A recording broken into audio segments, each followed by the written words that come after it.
صلى الله وسلم وبارك وأنعم على نبينا الكريم الأكرم صلى الله عليه وسلم صلى الله وسلم وبارك وأنعم على نبينا الكريم الأكرم صلى الله عليه وسلم.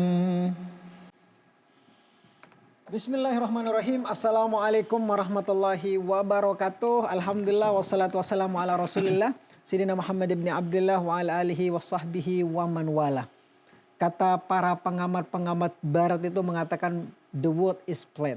Dunia itu sudah datar, sempit. Karena akses ruang informasi yang begitu pesat. Semua orang sekarang bisa menjadi pemberi informasi yang disebut dengan masyarakat society. Jadi orang dengan gampang bisa menerima pesan, bisa meng-share, bisa memproduksi cukup dengan bermodalkan handphone. Makanya dikatakan citizen journalism. Jadi jangan sekali-kali Anda tampakkan keburukan Anda di publik, dengan seketika Anda akan viral. Nah, nanti tema ini pemirsa, tema kita pada kesempatan kali ini adalah tentang sharing Islam. Seperti apa sih konsep berbagi pesan, berbagi nilai-nilai kepada banyak orang di dalam perspektif Islam. Apakah semua hal harus kita sampaikan kepada orang, ataukah berdasarkan dicek terlebih dulu atau seperti apa? Bersama guru kita hadir di studio yaitu Kiai Haji Maman Imanul Haq. Assalamualaikum warahmatullahi wabarakatuh. Waalaikumsalam warahmatullahi wabarakatuh. Baik, alhamdulillah. Bisa disapa lagi pemirsa kita di layar kaca karena sekarang tema kita adalah tentang sharing Islam. Ini bisa diberikan perhatian supaya benar-benar menyaksikan ini karena sekarang ruang publik kita sangat menyatu sekali, nggak ada jarak antara kita, antara satu negara dengan negara lain. Ya, assalamualaikum warahmatullahi wabarakatuh, para pemirsa kajian Islami TVRI. Kita akan mengelaborasi bagaimana Islam disebarkan dengan cara-cara Islami. Jangan sekali-kali menyebarkan kebaikan dengan cara tidak baik. Jangan sekali-kali menyebarkan kebenaran dengan cara yang tidak benar.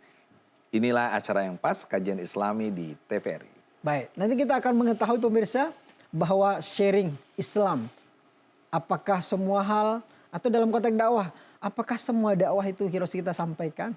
Dan apakah semua konten-konten itu masuk karena karakter ruang publik juga berbeda dengan ruang di offline.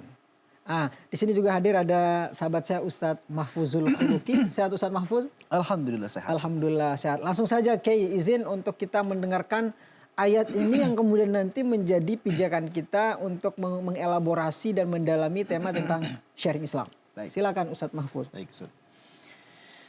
A'udzu billahi minasy syaithanir rajim. Bismillahirrahmanirrahim. Ya ayyuhalladzina amanu in ja'akum fasiqun binaba'in فتبينوا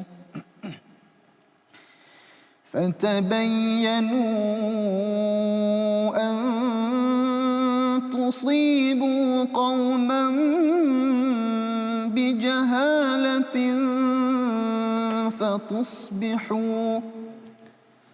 فتصبحوا على ما فعلتم نادمين. واعلموا أن فيكم رسول الله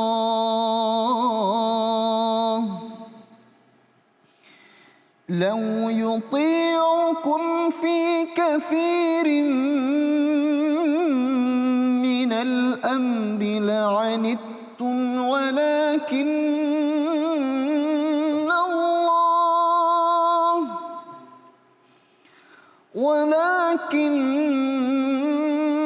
الله حبب إليكم الإيمان وزينه في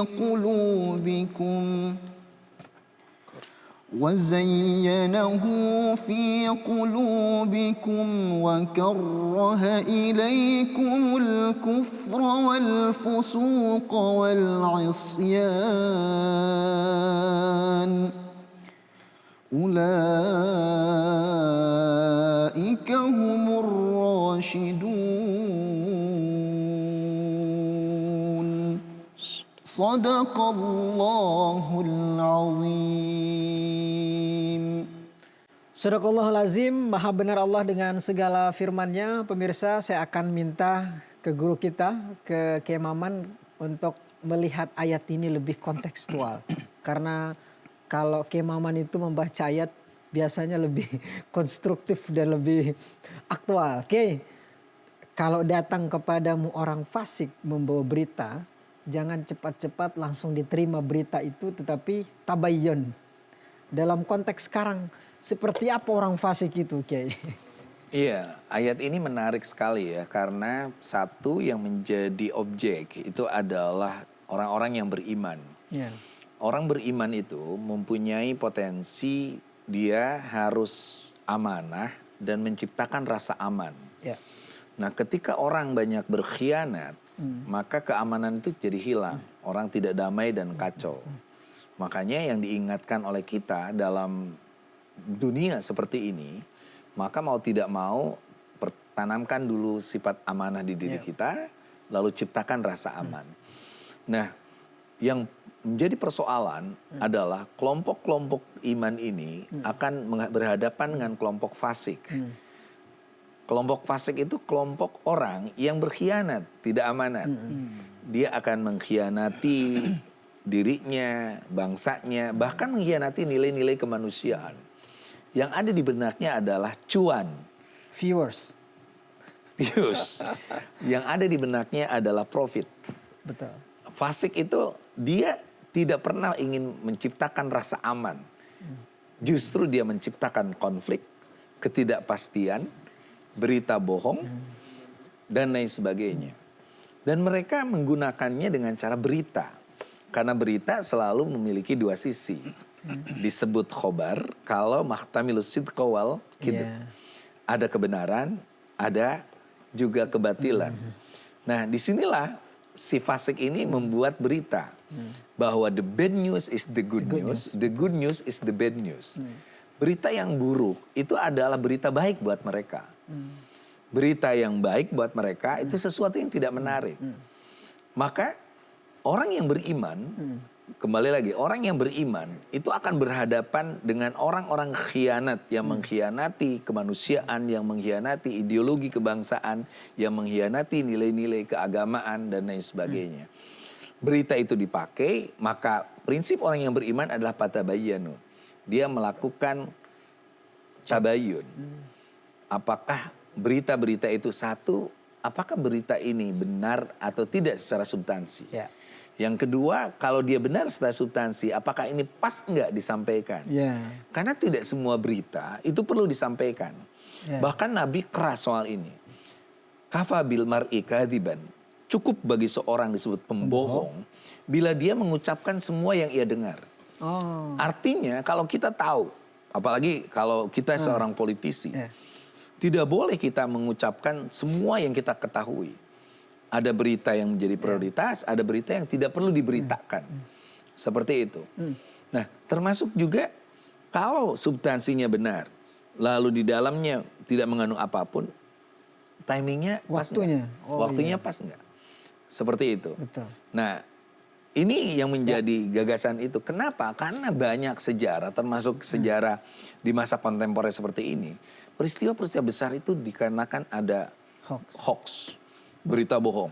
Bahkan saya pernah baca juga hadis al-ifki, kebohongan besar yang pernah dialami. Bahkan Nabi sendiri pun pernah juga menerima hoax, yaitu istrinya Aisyah dituduh berbuat selingkuh dengan Sofwan bin Mu'attal. Itu kan artinya bahwa hoax ini sebenarnya bukan produk modern, tapi juga sudah sudah lama. Menurut Kiai, gimana cara kita antisipasi hoax?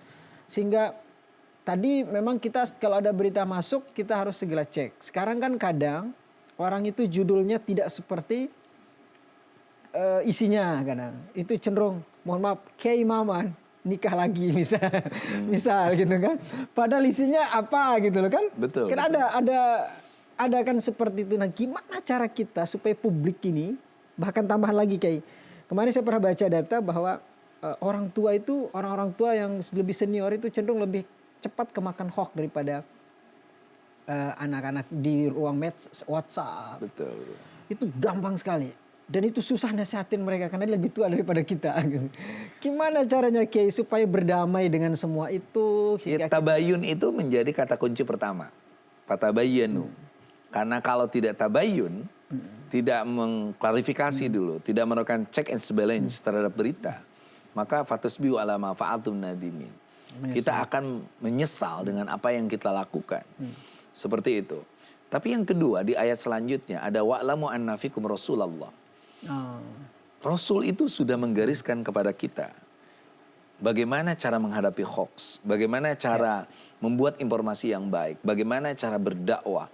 Rasulullah itu tidak pernah mengkritisi orang yang bacaannya cepat. Quran. Tapi Rasulullah pernah mengkritisi seorang sahabat yang bacaannya terlalu panjang. Oh iya, betul. Terlalu panjang. Sampai Rasul mengatakan kamu akan merusak agama dengan caramu begini kepada umat. Nah, ini artinya Rasul itu memperlihatkan bagaimana strategi dakwah. Itu tidak perlu yang keras, tidak perlu yang sulit, tidak perlu yang menyusahkan.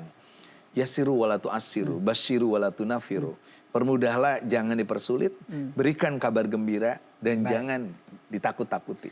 Bahkan kalau Kiai sebut ada orang yang pernah ditegur karena terlalu panjang, malah ada yang didukung gara-gara bacanya kulhu Allah terus. Kulhu, ayat kulhu. Karena ada dulu, kita kan kalau di Indonesia kadang dikritik, kok ayatnya kulhu mulu nih Imam. Padahal dulu ada orang yang disanjung oleh Nabi gara-gara ayatnya kulhu. Karena itu ternyata alasannya kenapa dibaca kulhu, karena itu sudah terhimpun semua kandungan-kandungan agama yang ada di dalam Qul huwallahu ahad. Saya berikutnya Kiai. Tadi menarik itu kata Kiai itu. The bad news is the good news.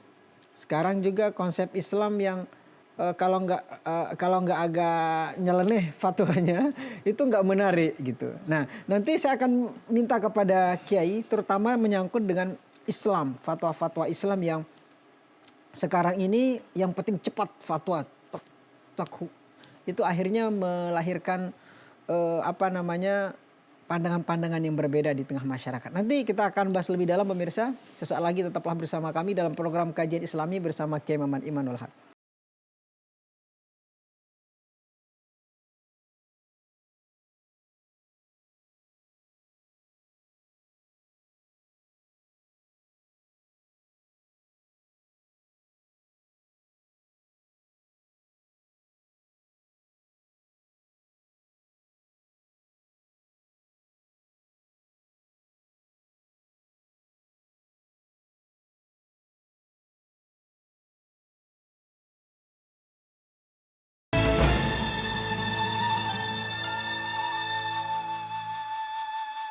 Terima kasih pemirsa, Anda masih bersama kami dalam program Kajian Islami TVRI bersama Kiai Maman Imanul Haq.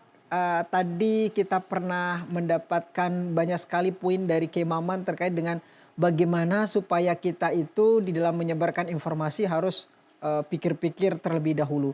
Tapi sekarang Kiai, dalam beberapa penelitian itu menyebutkan bahwa generasi milenial saat ini katanya cenderung menerima semua informasi. Sehingga sulit untuk membedakan mana informasi yang benar dan hoax. Saking derasnya ruang informasi itu. Dakwah pun saking banyaknya tema-tema dakwah Kiai.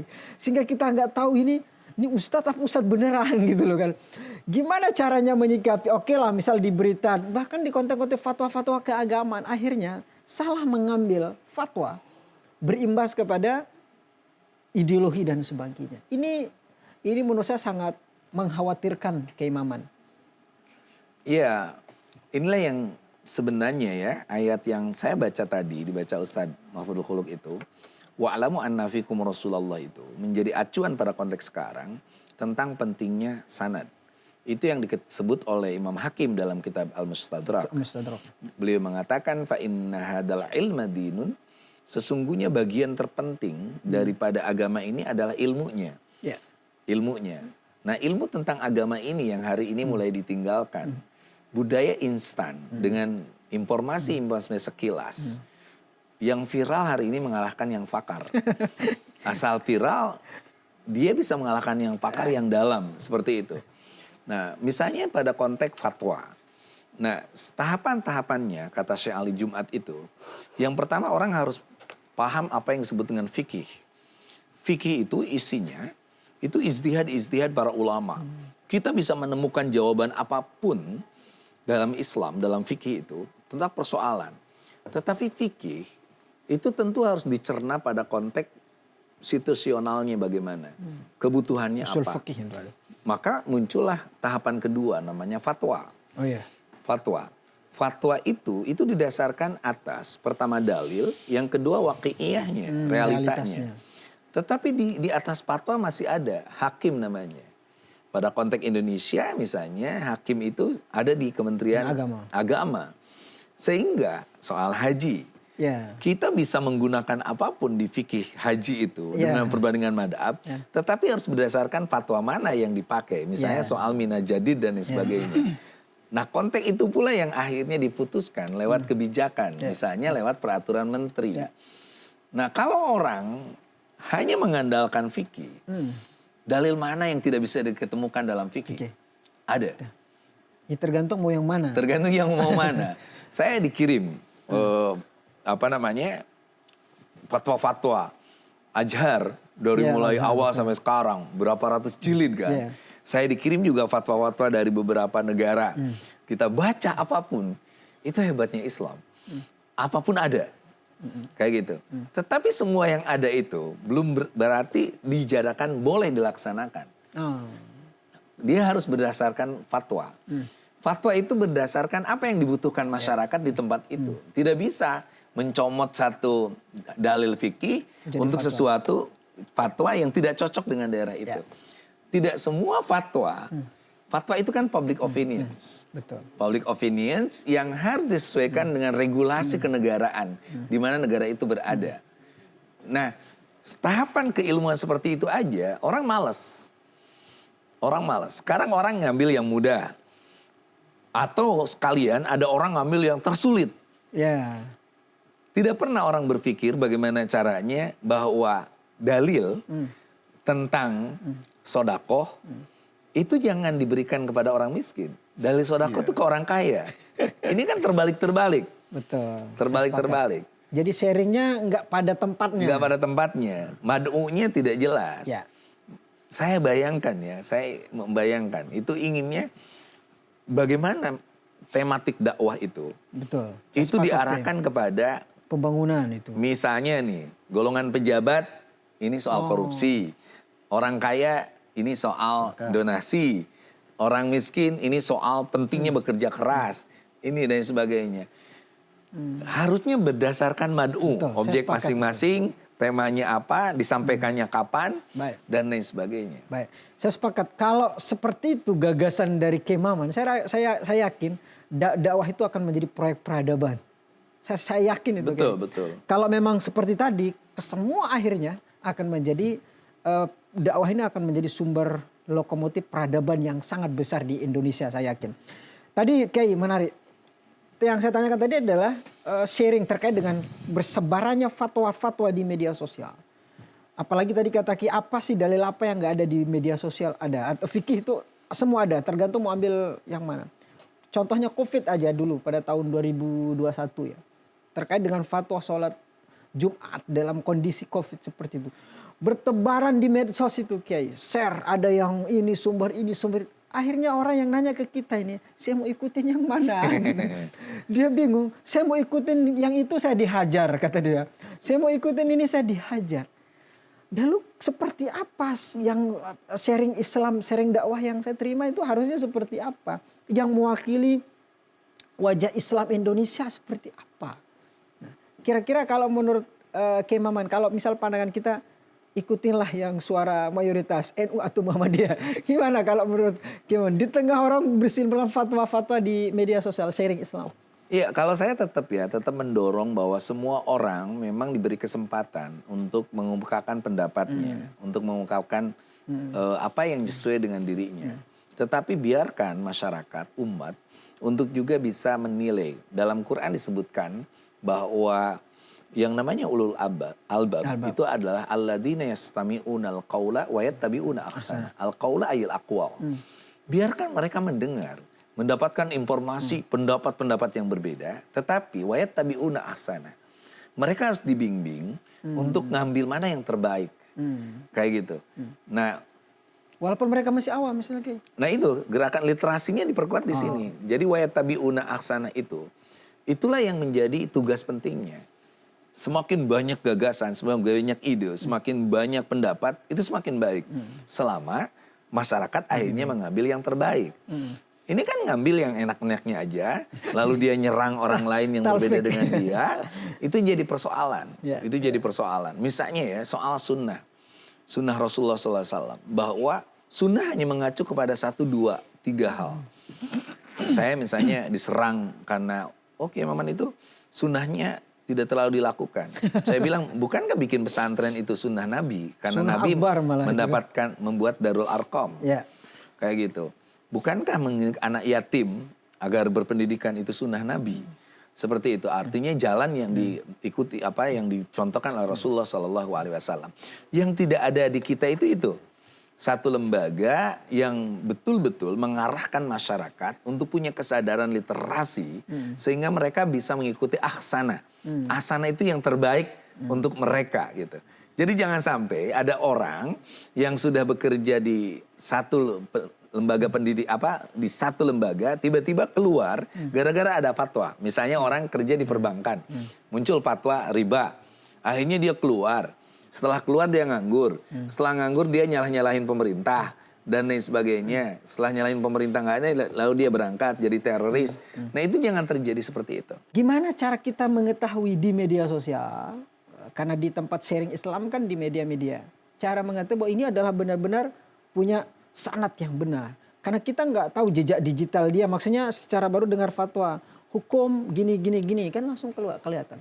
Gimana cara kita mengetahui secara sekilas? Supaya tahu ini yang kita ambil referensinya benar walaupun dari sumber YouTube atau sumber website atau apa. Kalau saya tetap pada gerakan literasi medsos itu menjadi kata kuncinya dan itu harus dimulai dari pemerintah. Pemerintah lalu dia men-share itu ke majelis ulama atau NU dan lain sebagainya bahwa masyarakat harus dipakai kerangka berpikir. The frame of thinking-nya itu kuat. Sehingga dalam proses seperti itu, pilihannya 2. Kita membiarkan noise, kebisingan, atau voice, pilihan. Jadi suara pendapat ulama, pendapat kiai, pendapat tokoh apapun, itu harus menjadi voice. Agar wayattabi'una ahsana tadi. Itu poin yang terpentingnya. Sehingga tanpa dibimbing umat itu dengan posisi seperti ini, orang akan mengakses apapun. Ya. Seperti itu. Saya lihat teman-teman hari ini yang ateis membuat kanal-kanal ateis. Betul. Begitu ini. Teman-teman yang punya berbeda dengan Ahlus Sunnah wal Jamaah seperti Syiah dan lain sebagainya. Itu punya channel-channel menarik dan lain sebagainya.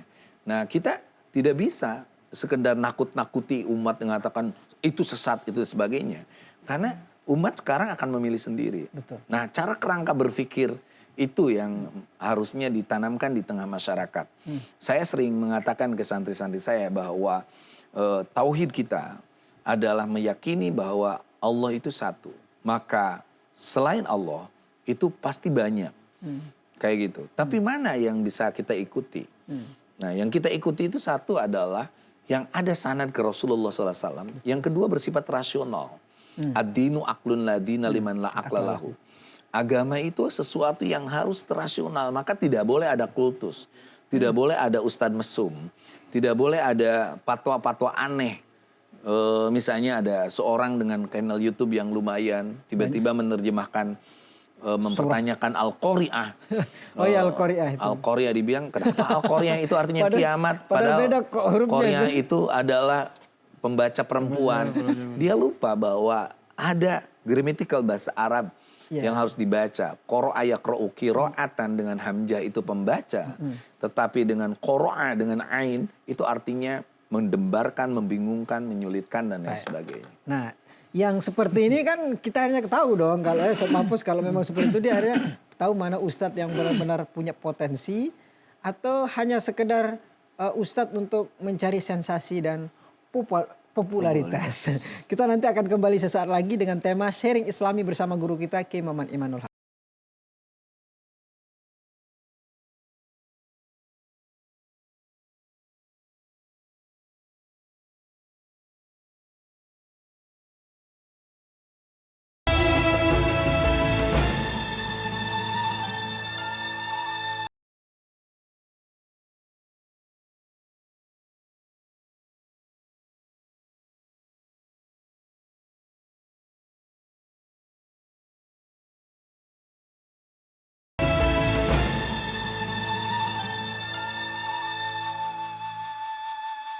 Terima kasih pemirsa, Anda masih bersama kami dalam program Kajian Islami TVRI bersama Kiai Maman Imanul Haq. Masih tema tentang sharing Islami. Membahas tentang sharing Islami sudah banyak diupayakan oleh tokoh-tokoh nasional di Indonesia dan juga dari ormas-ormas seperti NU dan Muhammadiyah. NU misal mendirikan beberapa gagasan-gagasan dakwah digital. Muhammadiyah juga sudah mulai. Bahkan ada Quraisy Shihab juga pernah mendirikan namanya akun, dia tempat menghimpun semua ustadz. Jadi di situ dia tampilkan profil ustadz itu karena antisipasi daripada takutnya ustadz-ustadz yang menyebarkan pesan lahirnya di mana, nyantrinya di mana, pendidikannya di mana, media sosialnya seperti apa, channel YouTube-nya seperti apa. Itu kekhawatiran Pak Quraisy Shihab mendirikan platform dakwah ustadz itu supaya orang itu cari ustadz nggak salah kata beliau, supaya jangan menerima pesan-pesan dakwah itu salah gitu. Karena itu NU Muhammadiyah sekarang udah mulai saya lihat sebagai lokomotif penjaga gawang di Indonesia, udah mulai banyak konten-konten dakwah yang mengimbangi daripada akun-akun yang kurang kompeten. Dan juga menurut saya Kiai Maman perlu juga santri itu turun gunung. Kiai harus sudah saatnya turun gunung. Gimana Kiai Maman supaya sharing Islam ini sharing yang benar-benar membutuhkan wejangan Islam. Jadi dakwah bil medsos ini menjadi semangat jihad kita yang baru karena kita berhadapan dengan belantara informasi yang begitu ini. Tetapi yang kedua, peningkatan kualitas para ustadz itu menjadi sangat penting. Kompetensi dai. Kompetensi dai itu. Saya dulu ketua lembaga dakwah PBNU. Ceritanya datanglah ke London. Ketika itu dubesnya itu Pak Rijal Sukma, tokoh Muhammadiyah. Saya bilang, Pak Dubes, aku mau bawa dai-dai ya ke sini, silakan Kang. Dia kasih tahu lah komunitas orang Islam Indonesia, lalu ini dan sebagainya. Nah, lalu saya ketemulah beberapa teman di sana, lalu mereka tanya, boleh nggak biodatanya? Misalnya Ustadz ini tadi lulusan mana, di mana, lalu apa keahliannya? Betul. Lalu pertanyaan dia, bisa nggak dia jelasan tentang climate change, perubahan iklim? Bisa nggak ngomong Ustadz soal itu. Bitcoin? Bisa nggak? Saya bawa ke Indonesia, saya bilang ada nggak yang mau ngomong ini? Mereka bilang kita kan ngambilnya dari Durratun Nasihin tentang hikmah bulan Muharram, hikmah bulan Rajab. Semua masjid-masjid di kita ceritanya tentang itu aja. Bayangkan di tengah kehausan orang tentang Islam, kita sendiri nggak bisa ngomong Islam. Untuk jawab masalah-masalah seperti tadi. Iya, bagaimana coba sekarang ngomong soal itu. Sehingga jujur aja ya, di satu sisi kita membutuhkan itu, di sisi lain adalah profesionalisme kita memang perlu di-up. Berapa orang dari ustadz-ustadz kita hari ini bisa ngomong dengan bahasa Inggris yang fasih, berdebat di Oxford. Banyak, betul. Sulit banget. Kayak gitu. Nah yang ketiga yang terpenting itu adalah kerjasama, sinergitas. identitas. Sekarang teman-teman banyak yang alhamdulillah berdakwah ke Afrika, kemana dan sebagainya. Ingat, kebutuhan terhadap Islam hari ini meningkat tajam. Betul. Tapi kita gagal memanfaatkan itu. Maka muncullah orang-orang dengan kapasitas yang ala kadarnya, tapi punya kepercayaan diri. Akhirnya mereka hadir. Faftau biguri ilmin fa'adalu wa'adalu. Mereka fatwa tanpa ilmu. Fatwa tanpa jelas cara berpikir dia ala siapa dan lain sebagainya. Maka terjadilah apa yang disebut oleh saya noise dalam dakwah. Betul. Kebisingan dakwah. Harusnya voice kalau bahasa. Harusnya voice. Seperti itu. Nah, poin ini yang harus menjadi penting. Majelis ulama atau ormas-ormas besar di kita itu harus mulai memfokuskan dakwah itu betul-betul harus memahami ini. Memahami nalar dan kebutuhan dunia. Kebutuhan masyarakat dunia. Misalnya soal air gitu ya. Betul. Soal air, soal ekologi. Saya tanya, ada nggak ya bisa jelasin tentang fikih air, fikih tanah, fikih udara, pencemaran udara, dan lain sebagainya. Itu sangat sulit, termasuk bagaimana misalnya kita hari ini menguasai dakwah-dakwah tentang entrepreneurs. Betul. Teman-teman Muslim yang datang di Eropa itu rata-rata dari India, dari Bangladesh, dari Sri Lanka, mereka membawa semangat bisnis, sehingga orang-orang di Eropa, wih kerennya Islam itu bicara tentang bisnis, memunculkan figur Nabi Muhammad sebagai seorang pedagang. Kita belum apa-apa udah ditakut-takuti. Awas hati-hati riba, selesai aja. Kayak gitu. Mundur lagi. Awas itu yang namanya jajet bahaya, mundur lagi. Padahal sekarang coding data dan sebagainya itu udah dibikin betul-betul sehingga muncul. Nah, di samping sinergitas yang kuat dari kita, yang keempat yang terpenting itu adalah ada regulasi dari pemerintah juga. Saya termasuk orang yang tidak suka dibatasi. Tetapi lihat ustadz-ustadz yang mohon maaf karbitan, lalu fatwa tanpa ilmu dan lain sebagainya. Kita agak gelisah juga. Sayangnya orang-orang yang ngerti nggak mau juga bikin akun di YouTube itu. Silent majority. Iya itu. Jadi diam saat ini itu salah. Baik. Saya betul ada beberapa poin terkait dengan tema kita sharing Islami yang dititipkan oleh Kiai Maman tadi adalah perlunya kompetisi dai yang lintas kompetensi. Tidak hanya fikih, kayak tadi luar biasa gagasan Kiai Maman. Kalau ada ustadz bisa bahas tentang fikih air, wah itu menarik. Sehingga coba saya mengingat air ya, kita wudhu misal, wudhu aja 5 kali dalam sehari. Berapa kali, kalau hitung berapa ton air yang udah habis di Jakarta saja. Kalau nggak fikih ramah air. Wah ini kayaknya menarik ini.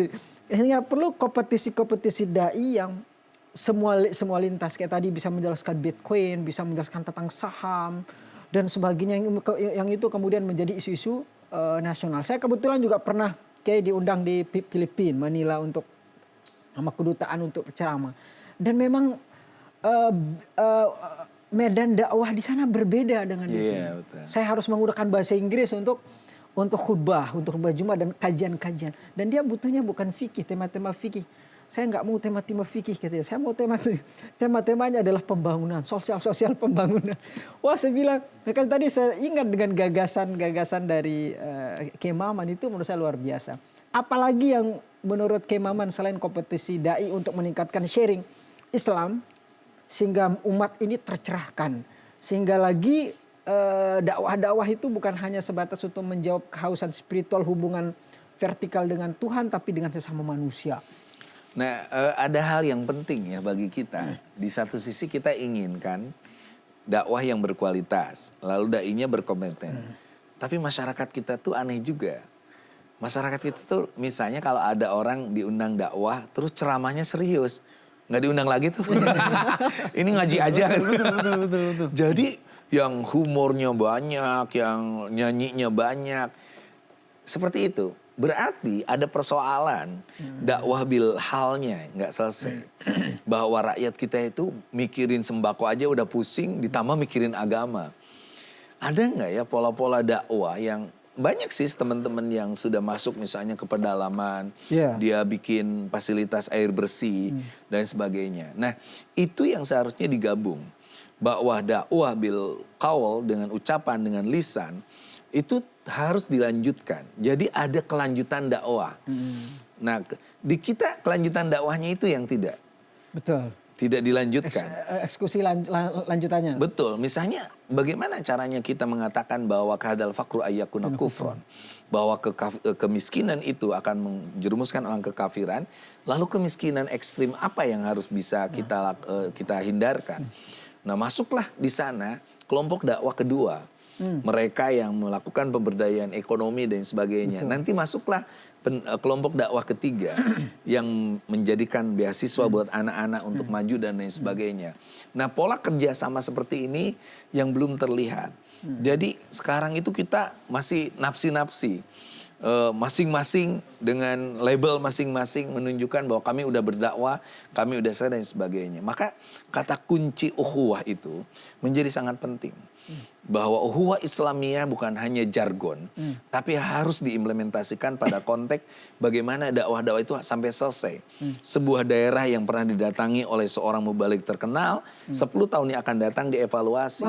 Sepakat itu. Apakah masjidnya efeknya sudah enggak? makmur, apa koperasinya udah jalan, apakah anak-anak yatimnya sudah bisa sekolah atau enggak, dan lain sebagainya. Evaluasi itu yang enggak ada. Baik. Kemudian sepakat nggak sih menurut Kiai Maman nih pertanyaan saya terkait dengan istilah salah tafsir etimologi atau terminologi istilah ulama dan juga ustadz di Indonesia. Kita kan di Indonesia menganggap ustadz itu yang ngajar ngaji atau ulama itu mengalami pergeseran. Nggak seperti dulu kan ulama itu bisa dalam semua keahlian ya, lintas disipliner seperti berurus dan sebagainya. Sekarang kan ulama itu malah kemudian dia menjawab semua pertanyaan umat yang bukan kompetensi dan sebagainya. Ini juga menjadi tantangan. Gimana menurut Kiai Maman melihat pergeseran istilah? Karena bagaimanapun nama istilah ini kemudian akan merembet kemana-mana. Akhirnya dia ditanya apapun masalah. Ini kan akan melahirkan miss juga nanti di masyarakat. Dia bukan ahli fikih, padahal dia hanya ahli qiraat. Kan itu jelas berbeda.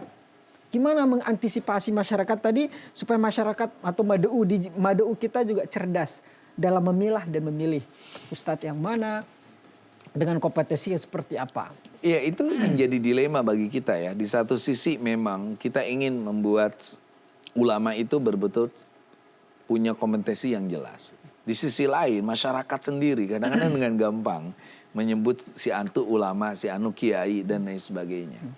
Sehingga inilah sebenarnya yang perlu diedukasi terhadap masyarakat itu sendiri. Bahwa syarat orang disebut ulama, syarat orang disebut ustadz, syarat orang dia dipanggil menjadi seorang da'i, itu betul-betul terpahami oleh mereka.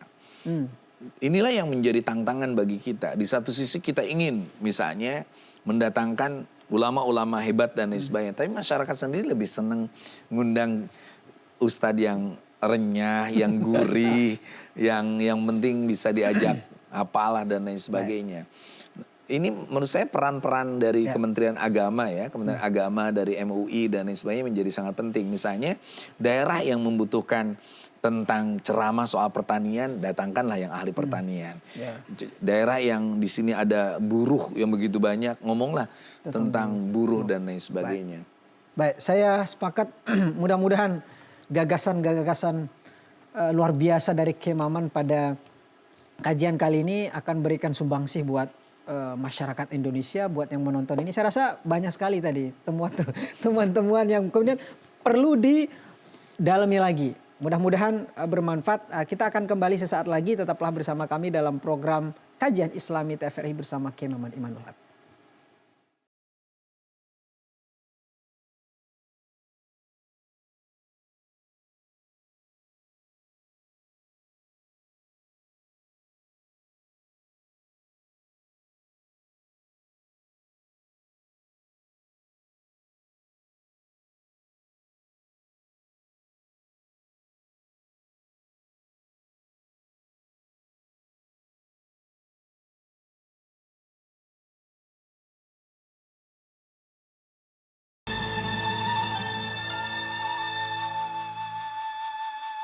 Terima kasih pemirsa Anda masih bersama kami dalam program Kajian Islami TVRI bersama Kiai Maman Imanul Haq. Kita masih bahas tema tentang sharing Islam. Tadi banyak sekali poin-poin yang disampaikan oleh Kiai Maman. Sekarang saya minta sahabat saya Ustadz Mahfuz untuk tampaknya ada yang digelisahkan. Ada yang ditanya dari tadi udah total saya mau nanya dong. Baik, Kiai, begini, ini bagaimana pandangan Kiai atau yang bisa disampaikan lah ya, bagaimana tentang satu komunitas atau perorangan lah ya, yang dia memang terlalu fanatik dengan salah satu gurunya atau fanatik dengan golongannya gitu, dan sehingga kadang-kadang menafikan pendapat yang lain, nggak terima, itu bagaimana Kiai? Iya, itu yang menjadi tantangan buat kita ya.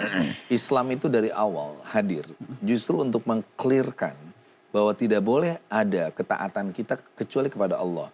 Sehingga Quran menyebutkan maka li basyarin ayyutiyallahul hikmah wal hukma wan nubuwah summa yaqul linnas kunu ibadan li min dunillah walakin kunu rabbaniyina bima kuntum tu'allimul kitab wa bima kuntum tadrusun. Tidak layak bagi seseorang yang diberikan oleh Allah nilai keilmuan, hikmah dan kepemimpinan. Lalu dia berkata kepada pengikutnya, kunu ibadan li. Jadilah kalian pengikut yang fanatik. Min dunillah. Tanpa nilai-nilai ilahiyah. Itu tidak boleh. Makanya kalau ada santrinya tiba-tiba fanatik kepada gurunya seperti itu, dengan menyalahkan guru yang lain, dengan cara mengejek pendapat yang lain, itu dia sudah menyalahi Quran. Apa yang harus dilakukan oleh seorang guru? Walakin kunu rabbaniyyin. Kalau kita menjadi orang yang diberikan oleh Allah kapasitas ilmu, kepemimpinan, kewibawaan seperti itu, jadilah kalian rabbani. Rabbani itu orang yang mengikuti nilai-nilai ilahi. Bima kuntum tu'allimunal kitab. Seperti yang diajarkan oleh kitab, oleh Quran, wa bima kuntum tadrusun. Dan apa yang kamu pelajari. Jadi yang jadi acuan itu nilai, bukan individu.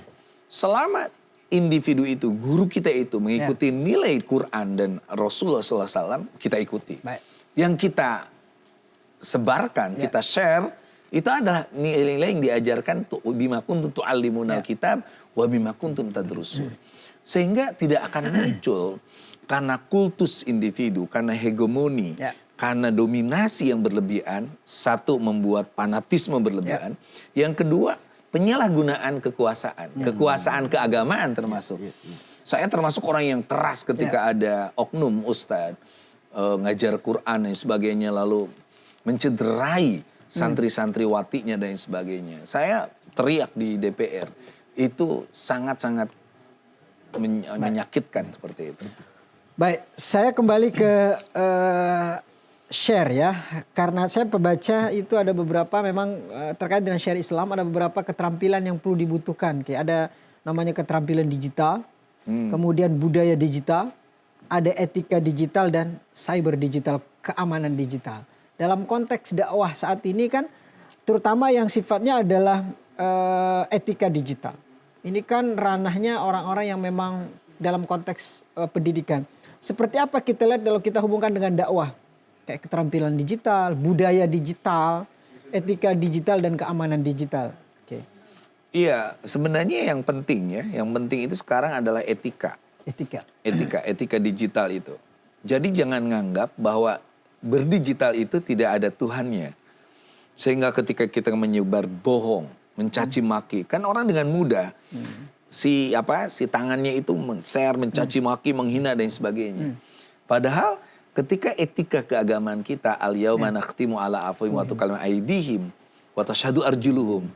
Nanti yang ditanya itu jempolmu itu dipakai untuk nge-share apa? Bahkan bisa bicara katanya. Bisa bicara. Kenapa kamu lebih percaya kepada berita bohong dan lain sebagainya? Nah, etika itu yang tidak masuk. Karena kan beda. Kalau saya berhadapan seperti ini, saya nggak akan berani mencaci maki ustadz. Tetapi begitu lancangnya orang mencaci maki kiai, ustadz dan sebagainya, mungkin dia mencaci maki ustadznya sambil dia di diskotik, sambil di depannya ada minuman, sambil dia berzina dan sebagainya. Tapi kadang ada konten ini jadi dia so islami. Ustadz kok bla bla bla. Seperti itu. Nah, itu yang bahaya. Termasuk mohon maaf, orang yang dia alim, dia pemimpin umat, tiba-tiba dengan gampang mencaci maki orang dan lain sebagainya lewat digitalnya. Etika bermedsos ini menjadi sangat penting bagi kita. Nah, baru cybernya ini menjadi catatan bagi kita. Hati-hati. Jangan mudah lalu membuat konten-konten seolah ada kebebasan di ruang publik seperti itu. Padahal ada undang-undangnya. Gitu. Padahal udah ada aturannya. Jadi di atas sebuah nilai etika, kita pun harus mengingatkan kembali ada regulasi yang membatasi kita untuk tidak seenaknya saja men-share dan lain sebagainya. Kalau batasan-batasan di dalam ajaran agama terkait dengan dalam memberikan konten. Kan tadi saya kembali ke awal yang disampaikan oleh Kiai Maman tadi, ada konten demi viewers. Ada kemudian orang membuat konten-konten bercandaan atas nama agama, lalu kemudian sempat ditangkap itu ayat diplesetin ayat ini kemudian menjadi ayat hewan dan sebagainya, itu ada itu sampai kemudian viral.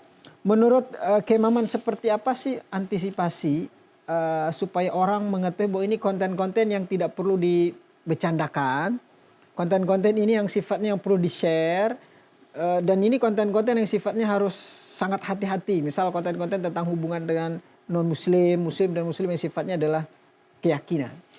Ya, sebenarnya gini. Pertama, kita mengacu kepada ayat innal hasanat yudhibna sayyiat. Selama konten-konten positif itu bertebaran, orang akan memilah mana yang negatif. Tapi karena yang hasanatnya ini sedikit, orang yang mau bikin konten baiknya pun males dan sebagainya, jangan disalahkan juga kalau orang bodoh bikin fatwa, jangan disalahkan juga kalau pelawak tiba-tiba memplesetkan ayat dan lain sebagainya. Itu kuncinya dulu. Bikin konten-konten terbaik, bikin konten, dan saya rasa sekarang udah mulai.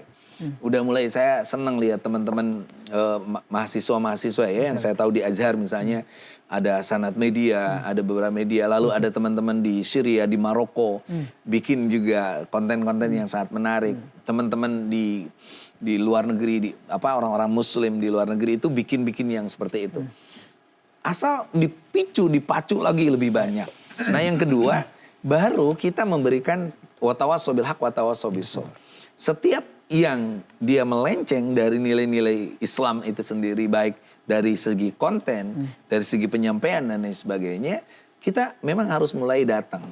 Datang bukan untuk mereka menghentikan pembuatan kontennya, tapi lebih mengarahkan. Misalnya, ya seorang dosen itu yang menafsirkan Quran ala kadarnya, kita undang aja di podcast. Sampai sejauh mana dia bisa baca Quran. Kita kan baru ketahuan tuh. Ada orang yang, wah kalau pidato semangat disuruh baca kitab taklim nggak bisa. Atau bacanya balik. Iya, lalu tiba-tiba dia menafsirkan terjemahan dan lain sebagainya. Jadi perlu kita undang, perlu undang. Baik, mudah-mudahan sharing Islam ini memberikan contoh juga bagi kita. Saya rasa sudah banyak sekali poin-poin yang disampaikan oleh Kiai Maman. Di segmen akhir, sebelum Kiai Maman, kita minta Ustadz Mahfuz sebagai kesimpulan buat himbauan buat teman-teman di luar sana yang menyaksikan kajian kita. Baik. Ilmu yang luar biasa dari guru kita, bahwa memang ada sebuah ungkapan balighu anni walau ayatan. Sampaikanlah walau satu ayat. Semua orang dianjurkan untuk menyampaikan nilai-nilai dakwahnya. Tetapi bagaimana literasi, keilmuan perlu ditambah. Jadi kalau kita mau menyampaikan ilmu itu, dasarnya harus jelas, ya, sanadnya pun, keilmuannya pun harus kita perhatikan. Maka apa yang kita sampaikan insya Allah bukan hanya untuk kebaikan kita sendiri, tapi juga untuk kita semua, lingkungan kita. Baik, selanjutnya guru kita, bagaimana tips menyaring informasi agar kita tidak terkena hoax? Supaya sharingnya Islami dan sharingnya Islam. Iya, saya hanya ingin mengajak semuanya untuk mempunyai himmah, giroh, semangat membaca. Tetapi bacaan kita harus mengacu kepada dua hal. Pertama, iqra' bismi rabbikal ladzi khalaq. Baca dengan semangat untuk mengagungkan Allah. Bukan untuk menghinakan, menghancurkan, mendegradasi seseorang. Tetapi yang kedua, iqra' wa rabbukal akram. Baca dan baca. Bacaan itu harus terus diulang-ulang dibaca supaya kita mendapatkan kemuliaan. Jangan berharap kita menjadi negara atau pribadi yang mulia kalau kita tidak mau membaca. Hanya dengan itu informasi yang baik harus bersumber dari bacaan yang baik. Baik. Terima kasih Kiai Maman, Ustadz Mahfuz dan seluruh masyarakat Indonesia yang sudah setia menyaksikan kajian Islami bersama Kiai Maman Imanul Haq. saya simpulkan bahwa saring sebelum sharing. Ya. Saring sebelum sharing ini akan mengurangi kesalahan di dalam menyebarkan dan juga menerima pesan. Saya Muhammad Hizbullah pamit undur diri. Terima kasih. Mohon maaf atas segala kekurangan. Sekian, wassalamualaikum.